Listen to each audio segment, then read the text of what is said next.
Hi everyone, I'm Anil Sir, your guide at Student Care Center. Get ready for engaging, informative, and fun-filled educational videos that will make learning a breeze. Join me on this exciting journey as we dive into the fascinating topics together. So let's get started. Ever wondered why we need fractions in our daily lives? Why do we divide a whole into parts? Imagine having to share a pizza with friends or measuring ingredients for a recipe. Fractions help us understand and quantify these situations, providing a way to represent a part of a whole or a set. They are fundamental to our understanding of numbers and the world around us.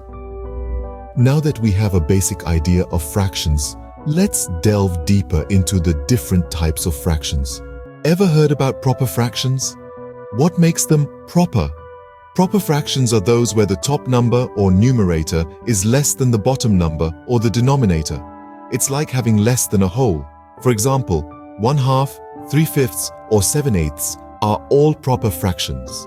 The numerator is less than the denominator in each of these cases, meaning each fraction represents less than one whole. So proper fractions are simply fractions that are less than 1. Simple, isn't it? Now what happens when the numerator is more than the denominator? We get an improper fraction. An improper fraction, you see, is a fraction where the numerator or the top number is greater than the denominator. For more fascinating insights, subscribe, hit the bell icon, and leave a comment.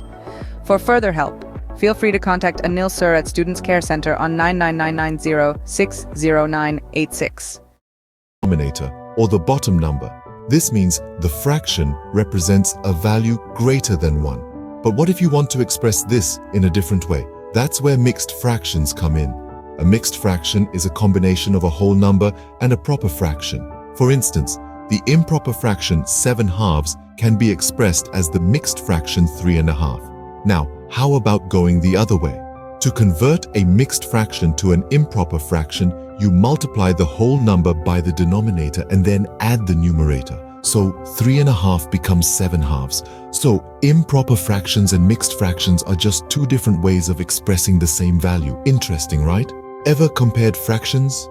Let's explore like, unlike, and equivalent fractions. Now, when we talk about like fractions, we're referring to those with the same denominators. Think of it as a group of friends all liking the same type of pizza. They have a common denominator, their shared pizza preference. On the other hand, unlike fractions are just the opposite. They have different denominators, like friends preferring different types of pizza. Now, let's venture into the world of equivalent fractions. These are different fractions that represent the same part of a whole. It's like having half a pizza or 2/4 of a pizza. Different fractions, same delicious share. Lastly, we have the simplest form of fractions. These are fractions that cannot be simplified further. They've reached their peak, like a perfectly cooked pizza that needs no more toppings. So, while fractions may look different, they can actually be quite similar. That's the beauty of fractions. Let's quickly recap what we've learned about fractions today. We kicked off with proper fractions, those nifty little numbers where the numerator is less than the denominator, right? Then we dove into the world of improper fractions, where the numerator rules the roost by being greater than the denominator. But hey, we learned how to tame those improper fractions by turning them into mixed fractions, a beautiful blend of a whole number and a proper fraction. Next, we explored the territory of like fractions that share the same denominator and unlike fractions that don't. We also learned about equivalent fractions, different fractions that represent the same value. And let's not forget the simplest form of fractions, where the numerator and the denominator have no common factors other than 1.